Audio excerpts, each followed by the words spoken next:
What's up, guys? Welcome back to the channel. Here we are with another reaction video, and here we are with why there are no flights between India and China. I didn't think there would be after all the videos that I've seen with like tensions at the border and everything between the two countries. I didn't think there would be flights between the two, but I'm sure there's a lot more reasons that I don't know about of why there aren't, and so I'm excited to hear them broken down in this video. However, before we dive in, if you would like to support this channel by becoming a member, all you gotta do is smash that join button to receive exclusive benefits that I know you guys would enjoy. But without further ado, let's get to it. On March 20th, 2020, China Eastern Flight 564 took off from Indira Gandhi International Airport in New Delhi. 5 hours and 24 minutes later, it landed uneventfully in Shanghai, just as it had 2 days earlier and 5 days before that. But what none of the 200 passengers on board that Airbus A330 knew, indeed what no one could have known, is that this would be the last flight between the two countries in 2020, in 2021, in 2022, in 2023, and so far, 2024.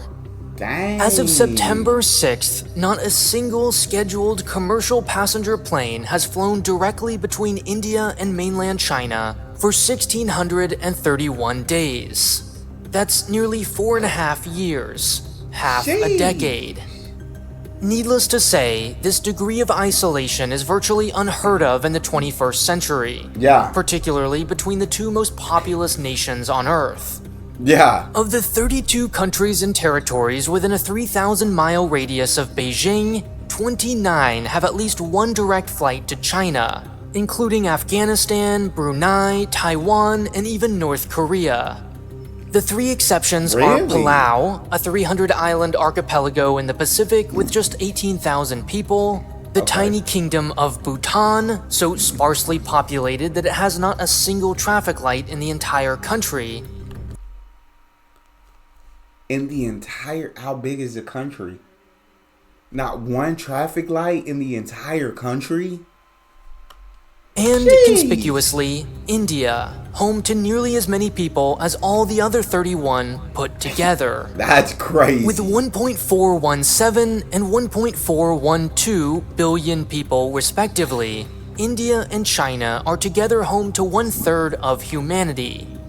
They should, in other words, make for frequent and profitable flights. And indeed, they did. In December 2019, there were 539. After all, there's really no other option. The Chinese city of Lhasa, for example, lies just 200 miles northeast of Sikkim, India.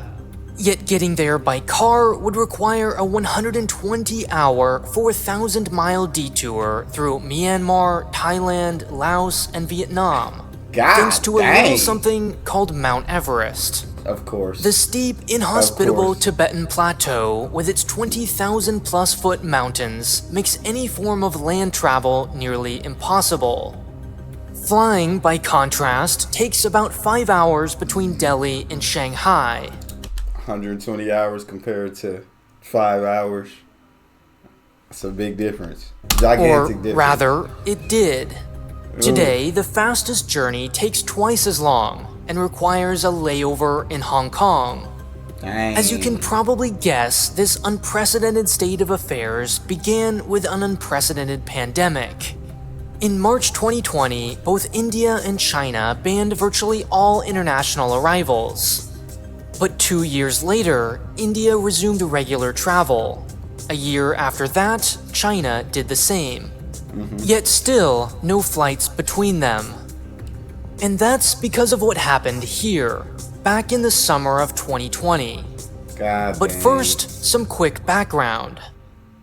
This is modern-day China. This is India. And these are the countries of Bangladesh, Bhutan, and Nepal. China and India share the longest disputed border in the world. It's split into 3 sections. First, the eastern one. In 1914, representatives from India, then ruled by Britain, China, then ruled by the Republic of China, and Tibet, then a de facto independent nation before China seized control in 1950, met to discuss the latter's status. Tibet and British India then agreed on this line as their eastern border, which the Republic of India still maintains to this day. China, however, never recognized the sovereignty of Tibet. The Tibetan government, it maintains, never had the right to sign that 1914 agreement. Therefore, the border is invalid. Moreover, it considers treaties like this one to be unequal and unfair abuses of imperialist power, in this case by Great Britain. For cultural and historical reasons, it says, the actual line is way down here. It calls this area, which is currently controlled by India, quote, South Tibet. Next is this middle section, the shortest and least contentious. China claims a small 34 square mile sliver of land here, which overlaps with claims made by Bhutan, an independent country with extremely close ties to India. Though it may be geographically trivial, this area is strategically significant because of its proximity to the Siliguri Corridor, also known as the Chicken's Neck, a choke point just 14 miles across at its shortest point, which connects India's northeast to the rest of the country. Finally, and most hotly contested, is the western section. Here, India claims this vast area controlled by China called Aksai Chin. Although twice the size of New Jersey, the great irony is that this 15,000 square mile region, like much of their disputed border, is among the least useful land on the planet. Really? Its dry desert climate means almost no water, and its high elevation means almost no air, making it virtually worthless in every conceivable way. Except one, strategically. A road through Aksai Chin connects the Chinese provinces of Xinjiang and Tibet. It also enables China to quickly reinforce its border. Thus, land that no one bothered to settle for thousands of years has become some of the most sought after. In 1962, China launched a brief but deadly war, here and elsewhere along the border, killing or wounding thousands of Indian soldiers. Today, both sides acknowledge an informal line of actual control, LAC, an unsanctioned, temporary, and mutually disliked boundary placeholder. That's crazy. So India's claiming this land over here, and China's claiming, hey, we claim to this land over here. Do you guys think they will ever, sit down and figure out the situation? Do you think both countries would be willing to say, hey, we have the border, we have the land, how about we both just keep the land we already have? How about that line of control, or actual control stays where it's at? That could stay as the border. We want this, but we'll let you guys keep it, even though and then China said, we want this, but we'll let you guys keep it because y'all have it right now. Y'all have claim of it right now. And then Bhutan will get to keep that little piece as well. Or do you think this issue won't be resolved, and unfortunately it would come down to war between the two nations? I would love to hear you guys what y'all think in the comment section. The only problem is that they disagree on where it is. Not only is there no demilitarized buffer zone, a no man's land that would physically separate their armies and deter conflict, as on the Korean Peninsula, but there are areas where the two interpretations of the LAC overlap. And because there exists a certain use it or lose it mentality, both sides feel the need to actively occupy and patrol these disputed regions to assert their respective claims, virtually guaranteeing conflict between the two nuclear powers. Far from kicking the can down the road indefinitely, as in the Korean DMZ, this makeshift solution actually escalates tensions. It's only a matter of time before a Chinese and an Indian patrol encounter one another in one of these overlapping regions. Jeez. And that's exactly what happened in the summer of 2020. On June 15th, after weeks of rising tensions, Indian soldiers entered this disputed area in the Galwan Valley, on the western section of their border to verify whether Chinese soldiers had withdrawn, as previously agreed upon. There, they discovered and began destroying a Chinese-built structure. Exactly what happened next is unclear, but we know that fighting soon broke out between Indian and Chinese soldiers. Because of a 1996 agreement not to fire guns or explosives, this involved Stone Age weapons like rocks, sticks, and makeshift clubs. And while this was far from their first physical encounter, it was the first in 45 years to turn deadly. Tragically, 20 Indian and a suspected 35 to 43 Chinese soldiers were killed. Both sides accused the other of provoking the incident by altering the status quo. India argues that it all began with China building aggressively in territory it had not previously occupied, including on India's side of the LAC.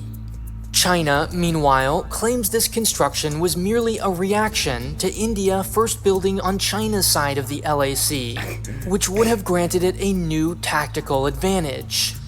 India claims the confrontation was planned by Beijing. China says it was spontaneous and accidental. Dang. Whatever the circumstances, the fallout was severe. Sadly, at the end of the day, lives were lost that day on both sides, and this is human life, and I hate to see countries go to war. I hate to see human life be lost, especially when this world is big enough for all of us. But I guess I don't truly know whose fault it was. I watch the Indian videos, and from what I hear from Jaishankar and a lot of these Indian videos is that, yeah, China broke the treaty or the pact between the two countries, and that's what led India to, you know what I'm saying? That's what led to these tensions between the two countries in the first place. Don't watch China videos, so haven't really heard China's side of it, but from what he's saying India started it, and we just we basically reacted to what India had done, but India saying no, like, y'all started it. So these two countries are both kind of pointing the blame at each other. And that day, all those lives were lost, and it seems like that's when tension really, really ramped up between the two countries. Dental. Whatever the circumstances, the fallout was severe. Now, this Sino-Indian relationship has always been somewhat acrimonious.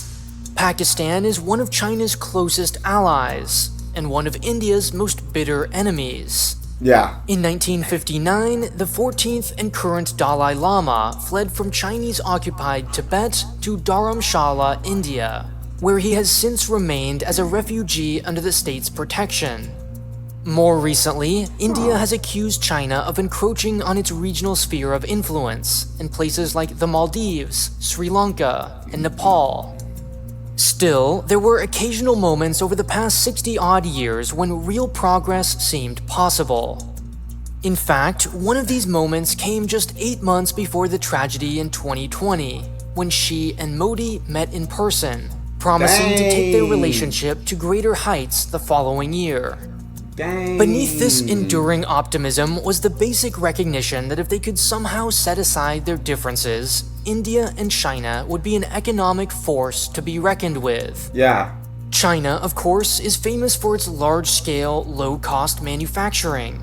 Its rare combination of extensive infrastructure, entrepreneurial local governments, and large supplies of vulnerable, non-unionized labor conspire to create an unmatched scale, speed, and concentration of production. Yeah. Meanwhile, nearly every major multinational corporation has outsourced some portion of its tech support, programming, or engineering to Bangalore. No lie. China has the hardware, and India the software.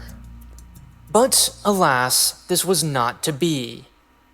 For an already just imagine if the tensions never happened, if these, border disputes never happened, and these two countries worked together. These two countries, which hold 1/3 of the entire world's population, those two work together. Oh my God.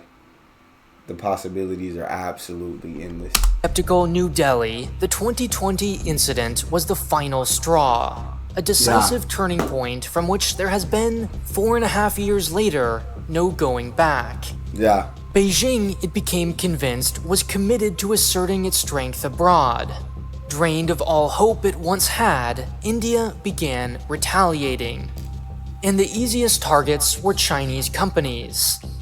Each year, India imports $120 billion worth of Chinese goods, more than it does from any other country, and nearly 3 times as much as the United States. Yet, despite being a much larger economy, China only imports 15% as much from India, an imbalance that became a liability. The Indian government banned hundreds of Chinese apps, including TikTok, imposed new rules and restrictions on Chinese companies, banned Huawei from its networks, and began investigating Chinese firms for alleged tax violations. Another easy target were travelers. India has made it nearly impossible for Chinese citizens to apply for visas. First, unlike the vast majority of the world, they can't apply online. In fact, they must do so in China, even if they live abroad. Really? They're only told the exact requirements after applying, and these requirements often change. Unsurprisingly, nearly all applications are rejected. According to one recent estimate, a mere 2,000 visas have been granted to Chinese nationals so far this year, down from 200,000 in 2019.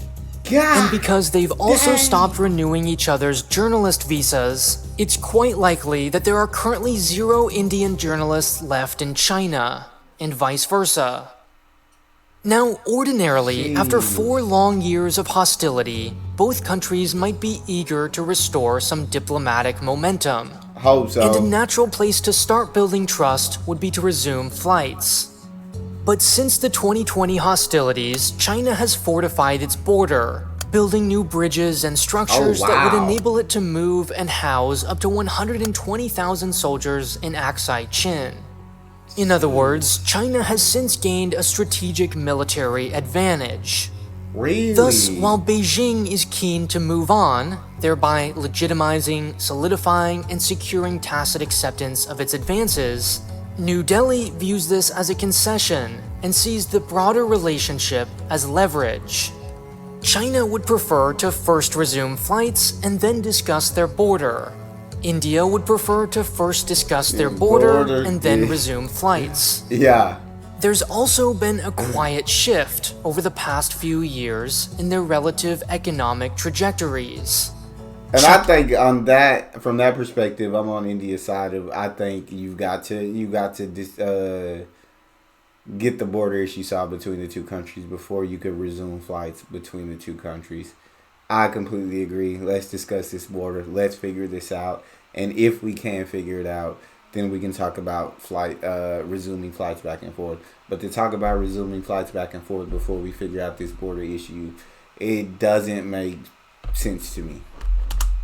China was once synonymous with boundless, spectacular growth. But its economy is now growing more slowly, and its consumers are spending far less.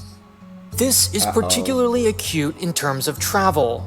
Since 2019, the number of flights to the US and Canada are down 63%, to France 57%, and to Taiwan 70%. It doesn't help that many countries are now banned from Russian airspace, turning, for example, a British Airways flight between Beijing and London from 10 to 13 hours.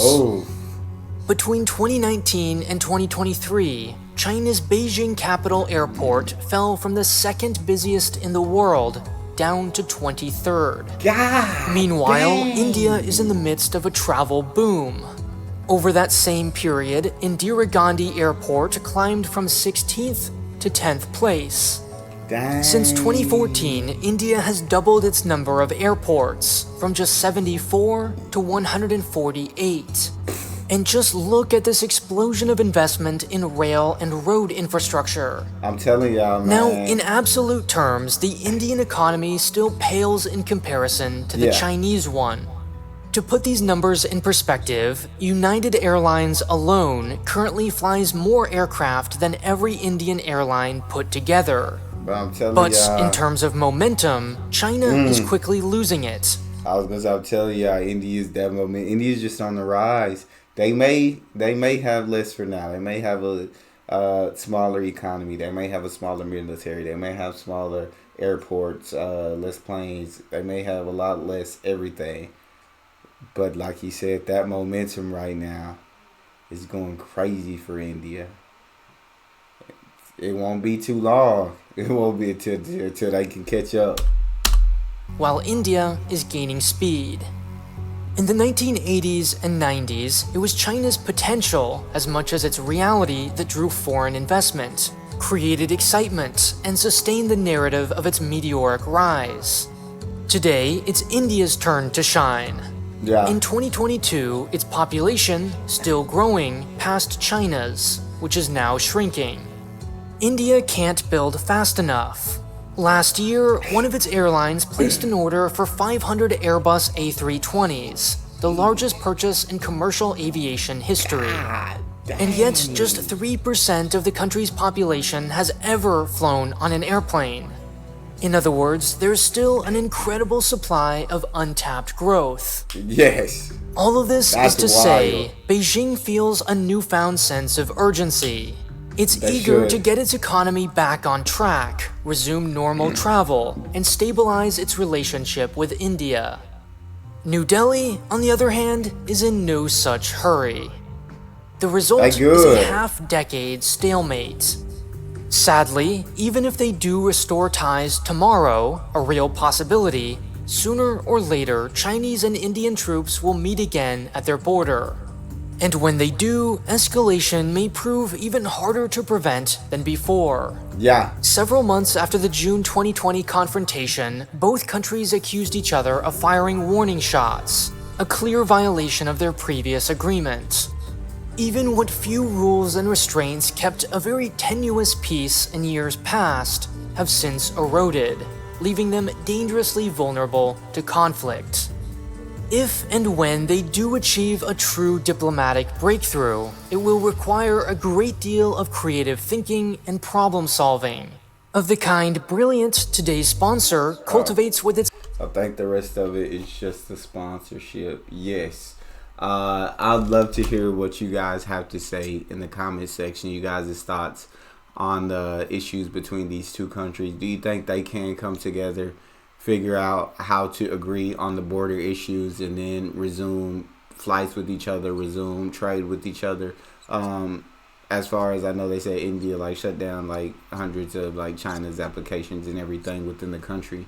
Do you guys think that's possible? And yes, with India's economy right now, it looks like they don't really need that relationship great with China. And so it looks like, although their economy is smaller than China's, they're kind of in a position of power because their rise right now is just incredible. But I'd love to hear what you guys think. That's all we have for this video. If you enjoyed, please don't forget to subscribe. Give the video a thumbs up. Check out that next one. I'll see you guys next time.